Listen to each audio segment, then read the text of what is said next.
my amazing listeners, and welcome back to Super English Talks. I'm your host, Sarah, and I am so glad you've joined me today. We're going to dive into a topic that affects every single one of us in our modern world: our relationship with technology. We're going to talk about how to detox your digital life and, at the same time, give you the vocabulary and phrases you need to master this conversation in English. This isn't just about reducing your screen time.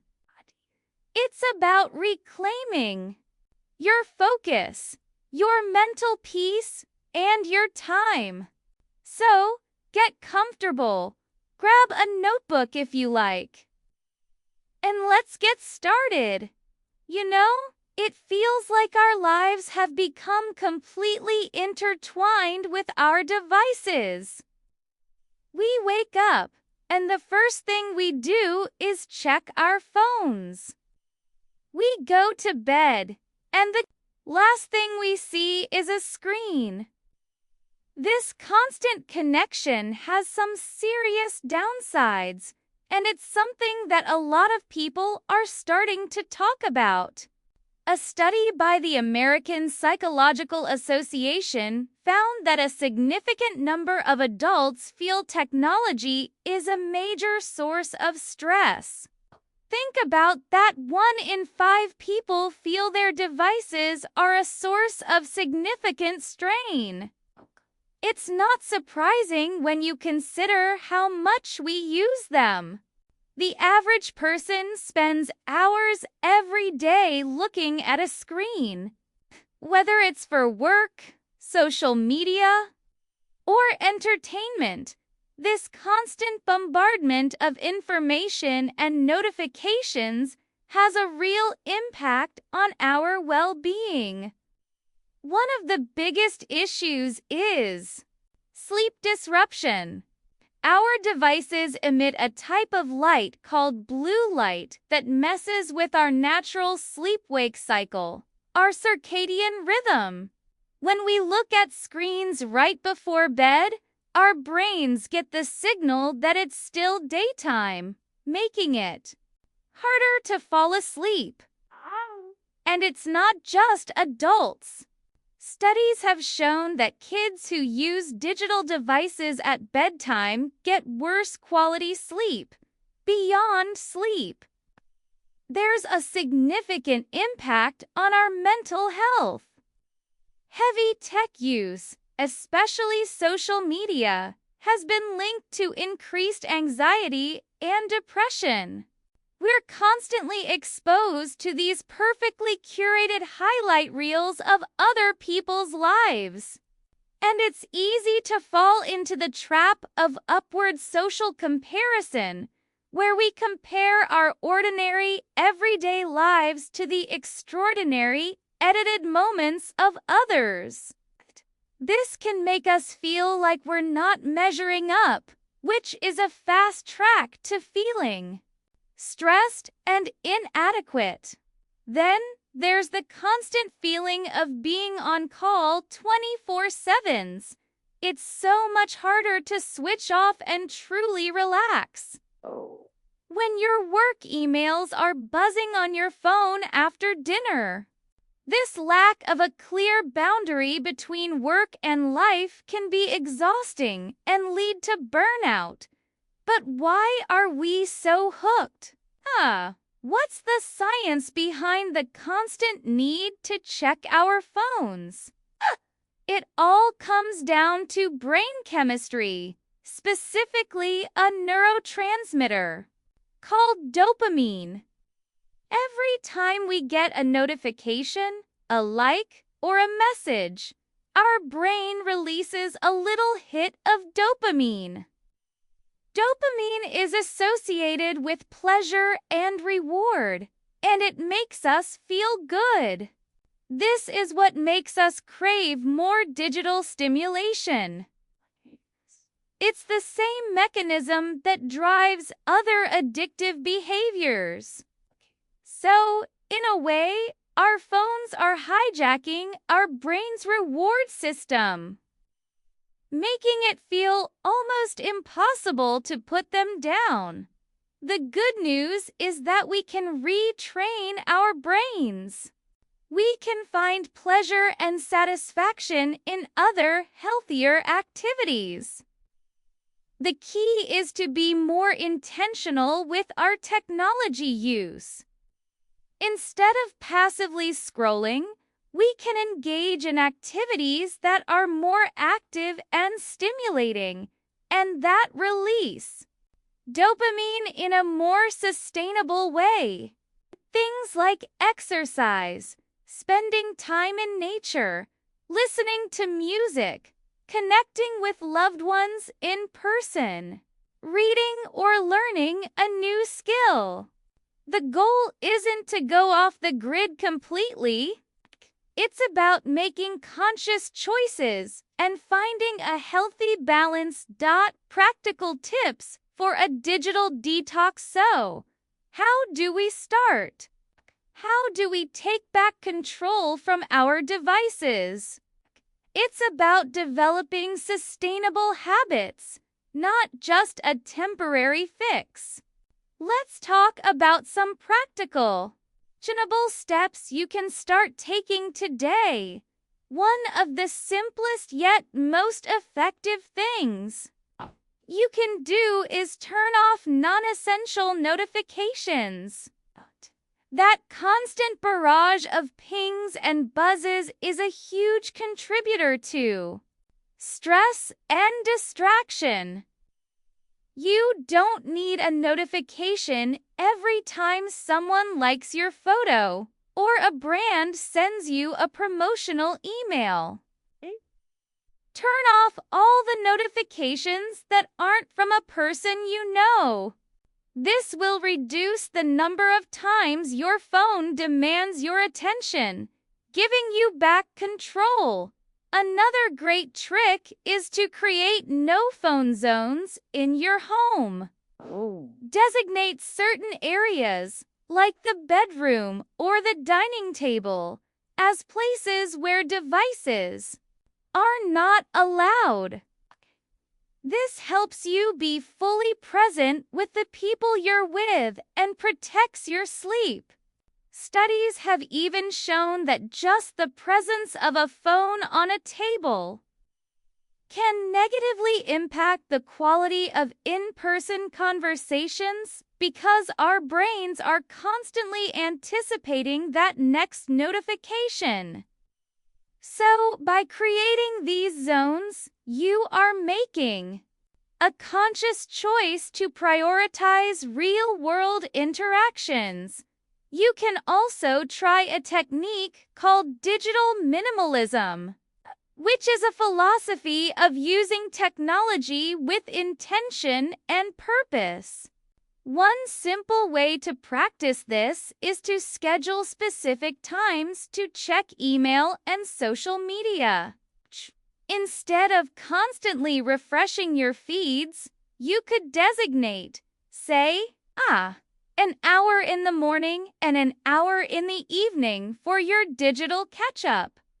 This way, you're still staying connected, but it's on your terms.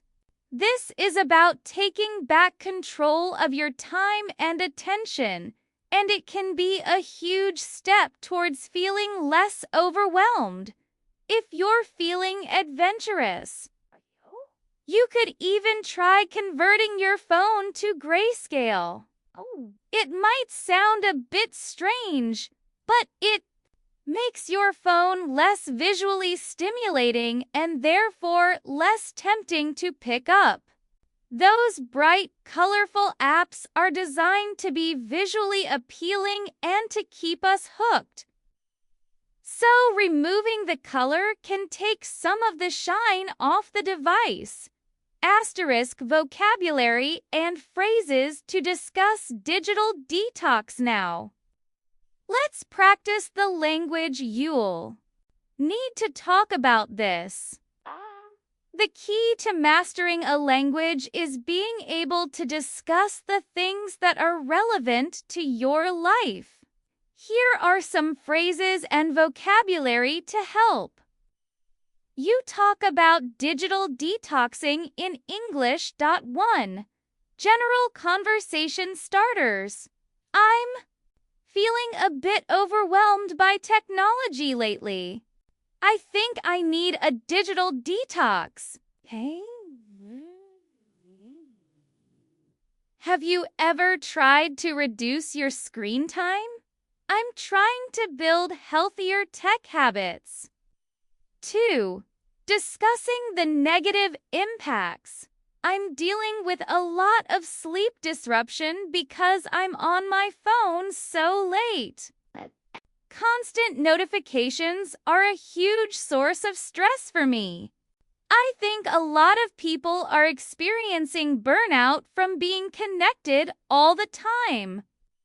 Social media can really lead to upward social comparison. 3. Talking about your habits and triggers.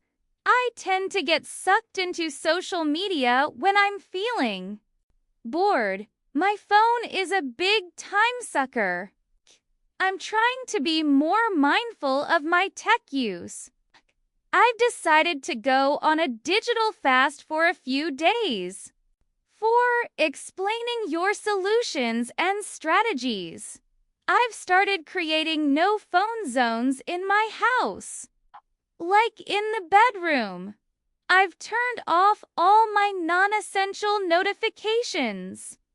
I'm trying to reclaim my focus by putting my phone away during work. Goal is to be more intentional with my technology. I'm going to unplug and recharge this weekend. 5. Asking for and giving advice. What's a good way to tweak your settings to reduce distractions? How do you make these changes stick? Just keep in mind that it's a marathon, not a sprint. It's about developing sustainable habits. Don't be afraid to give yourself a little grace. It's not about being perfect. Remember, the goal is progress, not perfection. You're not aiming to become a hermit. You're aiming to take back control of your time and attention. By making conscious choices, you can create a healthier and more balanced relationship with technology that supports your well-being. Hello again, my dedicated learners, and welcome back to Super English Talks. I'm Sarah, and I am so glad you've rejoined me for the third and final part of our deep dive into detoxing our digital lives. In our previous sessions, we laid a strong foundation. We've explored the psychological reasons behind our tech habits, discussed concepts like infobesity and deep work, and provided you with some crucial initial strategies for reducing screen time. Today, we're going to take everything we've learned and build on it. We're going to talk about the deeper, transformative benefits of a digital detox that go far beyond just a reduction in screen time. We'll also address the most common challenges you'll face, like dealing with FOMO and social expectations, and give you a comprehensive framework for creating a truly personalized, long-term digital wellness plan. Finally, we'll give you a final robust set of vocabulary and phrases to help you master this conversation in English. This is about making a lasting change, not just a temporary fix. So, Let's get started and truly master the art of being present in a digital world. Asterisk, asterisk. The transformative benefits of a digital detox. The goal of a digital detox is not to punish ourselves or deprive ourselves of a great tool. It's to experience the incredible benefits that come from being less connected. When you intentionally disconnect from your devices, you open the door to some truly powerful positive changes in your life. First and foremost, a detox significantly improves your focus and attention span. Our brains, as we've discussed, have become accustomed to constant distraction. Every time you get a notification, your attention is split. By creating tech-free periods in your day, you are essentially training your brain to focus again. You are rebuilding that mental muscle. You might find that you can read a book for longer, concentrate on a task at work without checking your phone, or have a deeper conversation with a friend without your mind wandering. This enhanced focus is a superpower in today's world, and it is absolutely essential for complex tasks like learning a new language. Next, a digital detox boosts your creativity and problem-solving skills. This might sound a little strange, but it's a fascinating phenomenon. Our brains need moments of boredom and quiet time to engage in what's called mind wandering. It's in these quiet moments when you're walking, daydreaming, or just sitting on a park bench without a phone that your brain makes new connections, solves problems, and generates creative ideas. When we constantly fill every spare moment with a scroll on our phones, we completely eliminate these crucial moments of boredom. We are starving our brains of the very environment they need to be creative. By stepping away from the screen, you give your mind the space it needs to be innovative and come up with new ideas. Another huge benefit is the improvement of your real-world relationships. Think about this. When you're having dinner with a friend and both of you have your phones on the table, sends a subconscious message that you might be interrupted at any moment. Your full attention is not with the person in front of you. By implementing no phone zones, you show the people in your life that you value them and their time. You are fully present, and this builds trust and strengthens your connection. The quality of our relationships is one of the most important factors for our happiness. And a digital detox is one of the best ways to nurture those connections. Finally, a detox leads to increased self-awareness. When you're constantly distracted by a screen, you're not paying attention to your own thoughts and emotions. You might reach for your phone whenever you feel bored, lonely, or anxious, without even realizing what you're doing. By stepping away from your device, you are forced to sit with those feelings. You learn to recognize your emotional triggers. You might discover, for example, that you tend to reach for your phone every time you feel stressed about a work project. This awareness is the first step to building healthier coping mechanisms that don't rely on technology. You learn to manage your emotions rather than simply distracting yourself from them. Navigating the common challenges making a change is never easy. And a digital detox comes with its own set of challenges.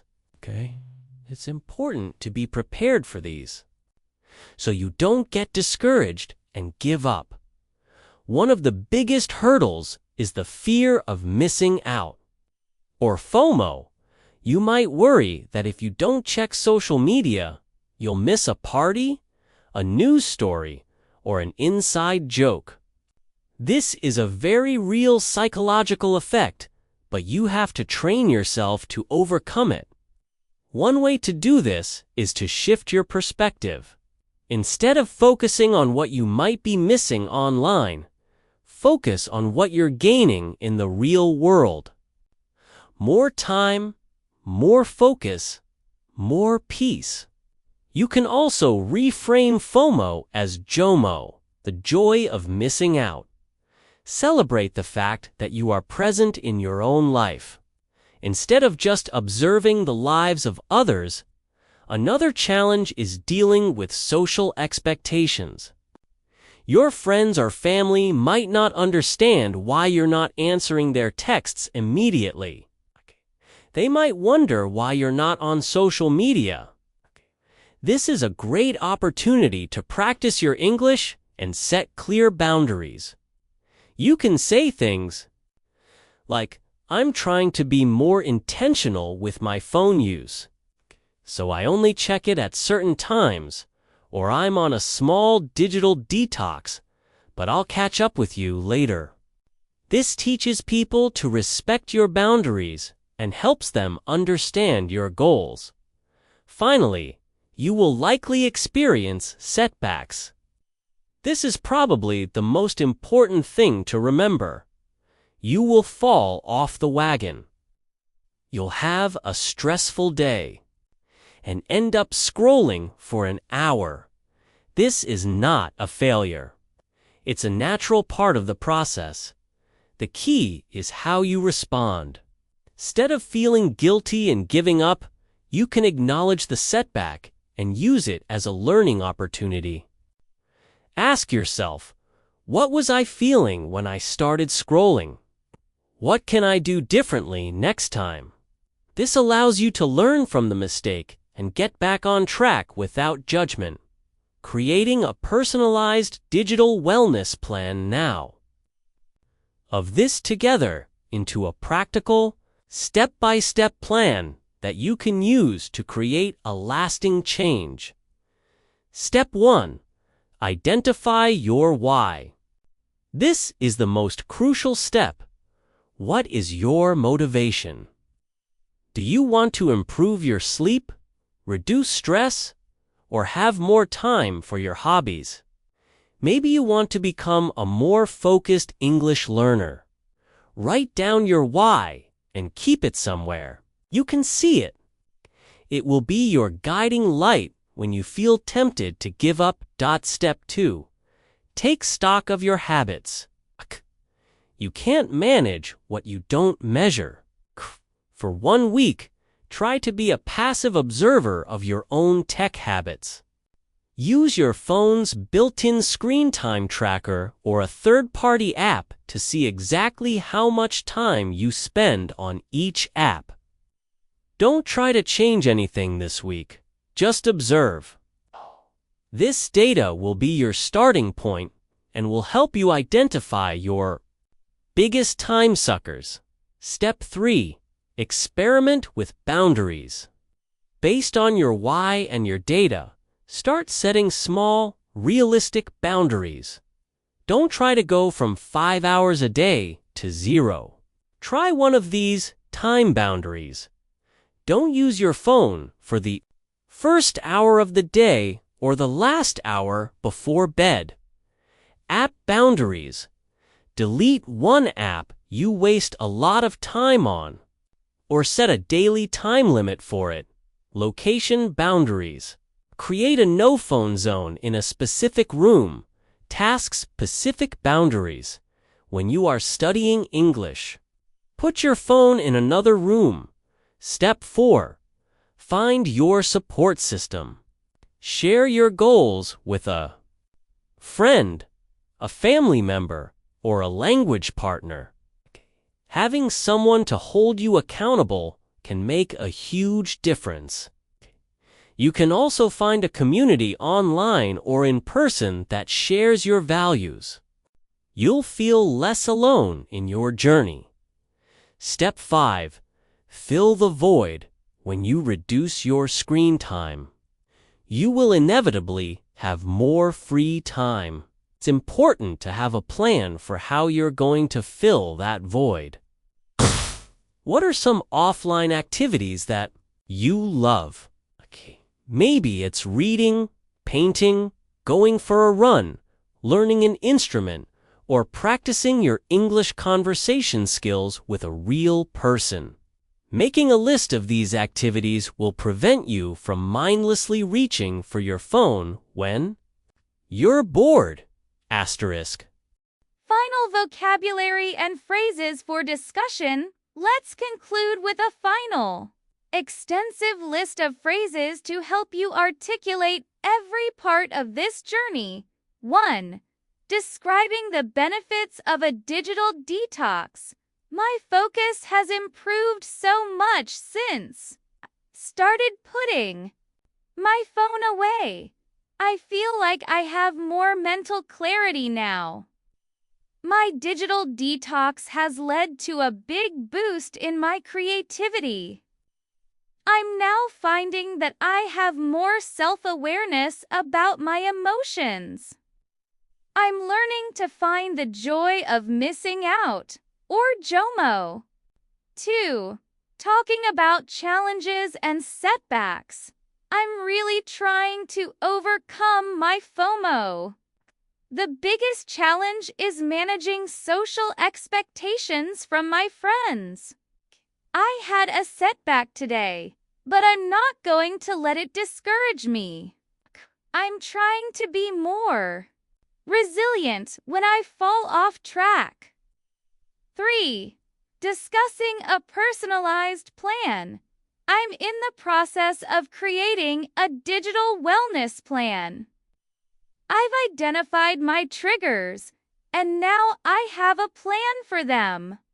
My main goal is to build sustainable habits. I'm trying to fill the void with my new painting hobby. I have a friend who is my accountability partner for this journey. 4. Encouraging others. Don't worry about being perfect. Just focus on being intentional. You'll be surprised how much you reclaim your time. Even a small change can have a domino effect on your life. Building a healthier relationship with technology is one of the most important and empowering things you can do for your personal and professional growth. It is a journey of self-discovery and discipline that will not only improve your English skills, but also enrich every aspect of your life. I hope this 3-part series has given you the tools, the motivation, and the language to start that journey today.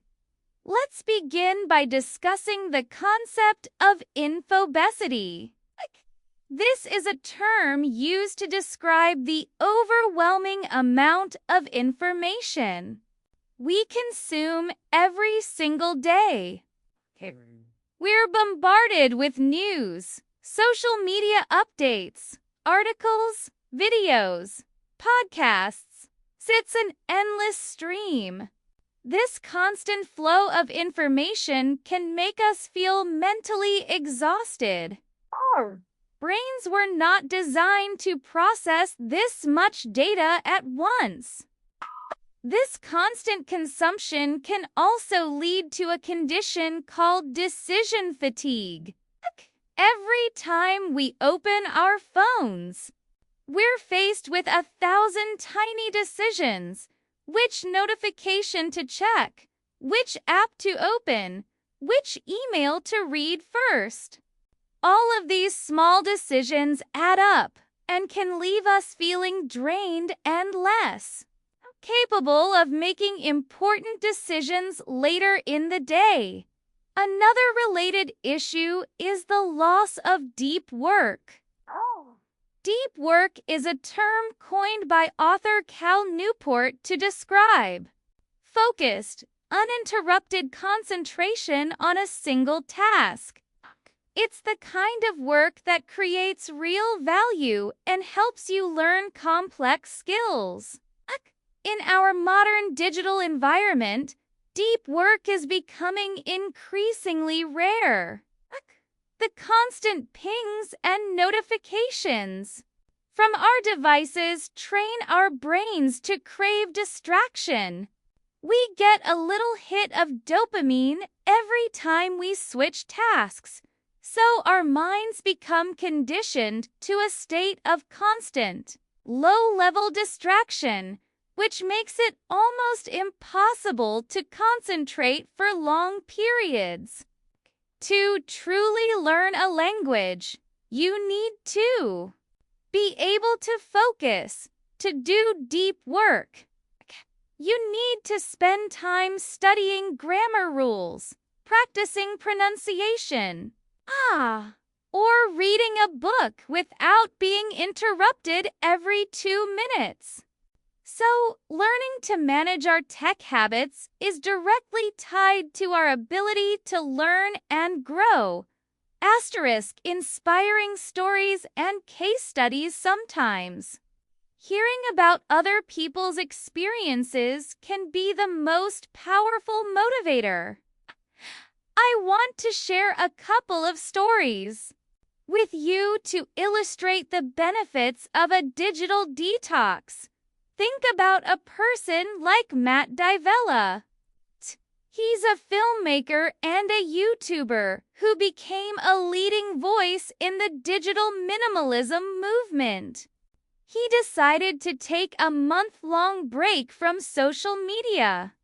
Now, for someone whose career is built on social media, this was a huge risk. He was feeling overwhelmed by the constant pressure to create content and engage with his followers, and he felt it was draining his creativity.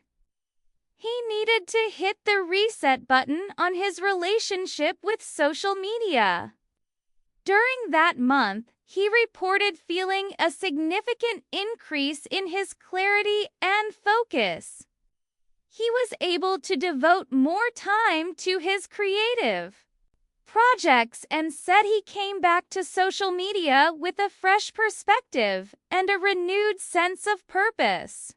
This shows that even a temporary break can help you recalibrate and come back to technology with a healthier mindset. Another great example is the concept of digital detox retreats.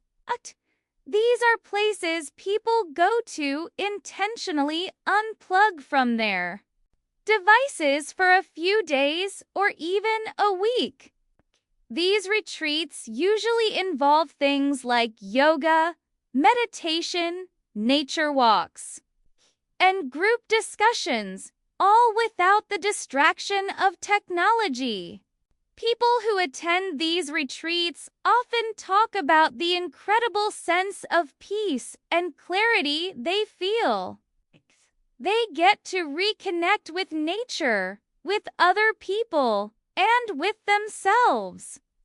The fact that these retreats are becoming so popular really speaks to a growing collective realization that we are all craving a break from the digital world and a deeper connection with our real-world selves.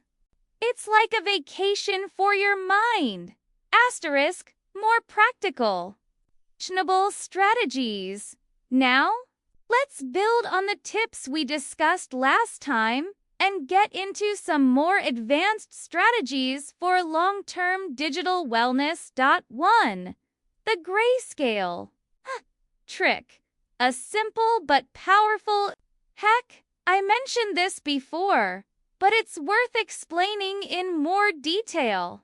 Have you ever noticed how apps like Instagram, TikTok, and even your phone's notification badges use bright, vibrant colors?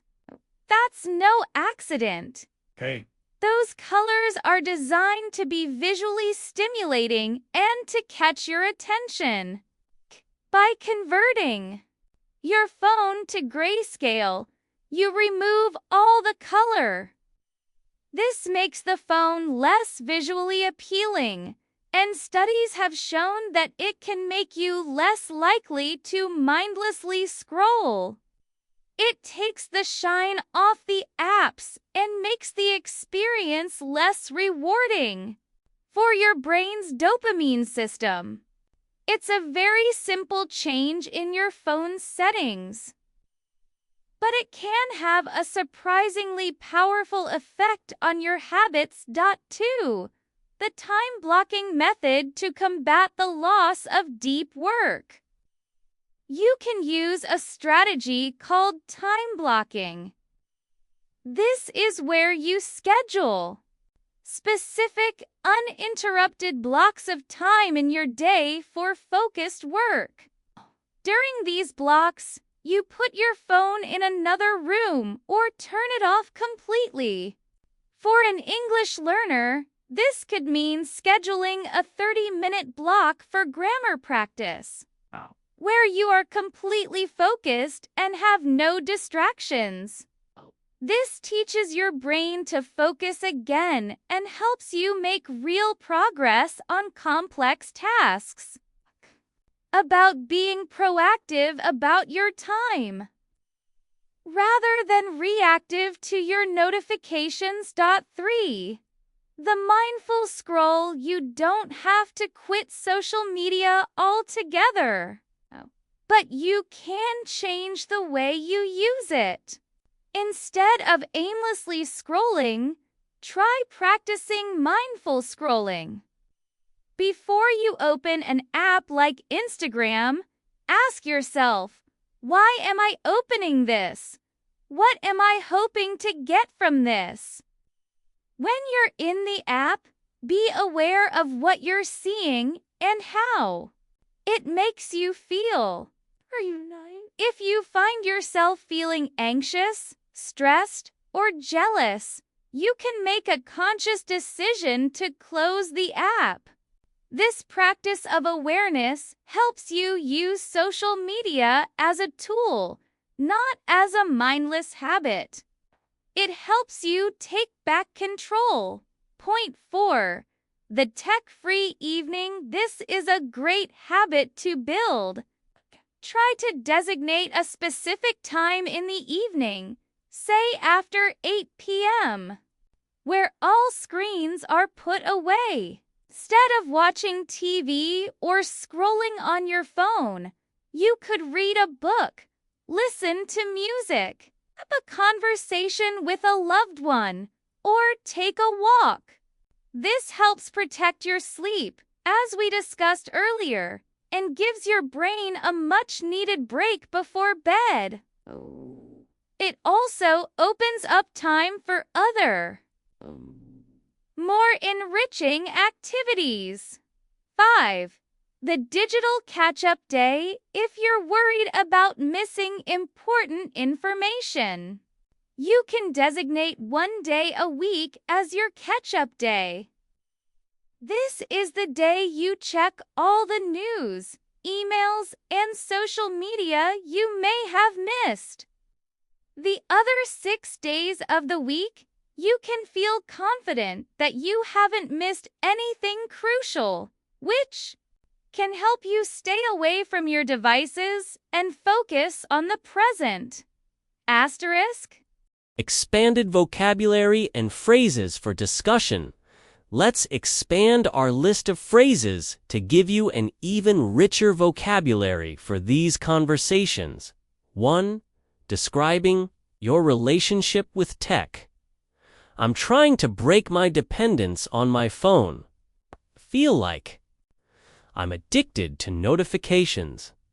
My phone has become a crutch for me. I want to have a more conscious and intentional relationship with technology. I'm trying to recalibrate my habits. 2. Talking about the science and psychology, I'm worried about the effects of infobesity on my mental health. I'm trying to train my brain to get a dopamine hit from something other than my phone. I think our brains are becoming conditioned to distraction. The fear of missing out, or FOMO, is a big reason I check social media so often. I'm trying to find ways to have more time for deep work. 3. Specific actions you're taking. I've started using the time blocking method to focus on my studies. I've decided to go on a digital fast every Sunday. I've been using an app to track my screen time and help me set boundaries. I'm practicing mindful scrolling to be more aware of how social media makes me feel. I've started a new offline hobby to fill the void left by my phone. 4. Encouraging others to try it. I highly recommend you try converting your phone to grayscale. To try a tech-free evening neats. So relaxing. It's a great way to take a step back and see how much you're using your devices. Just start with one small change. It can make a huge difference in your well-being. Building healthier tech habits is a lifelong journey. There will be days when you fall back into old patterns, and that's okay. The key is to be patient with yourself, to not give up, and to remember your why. Why are you doing this? Is it to feel less stressed? To have more focus? To be more present with your family and friends? Keep that why at the forefront of your mind, okay? And you will find the motivation to keep going, I hope. This deep dive has given you a comprehensive understanding of digital detoxing and has equipped you with the language to discuss it confidently in English. Remember, every small step you take to be more intentional with your technology is a step towards a more focused, peaceful, and fulfilling life. Thank you so much for joining me today for this deep dive. I hope this has inspired you to make a few small changes in your own digital life. What's one thing you're going to try to do this week to start your digital detox journey? Share your thoughts and your goals in the comments below. And if you found this conversation helpful, please don't forget to give this video a thumbs up, subscribe to Super English Talks, and hit that notification bell. Until next time, keep learning and keep thriving. Bye for now.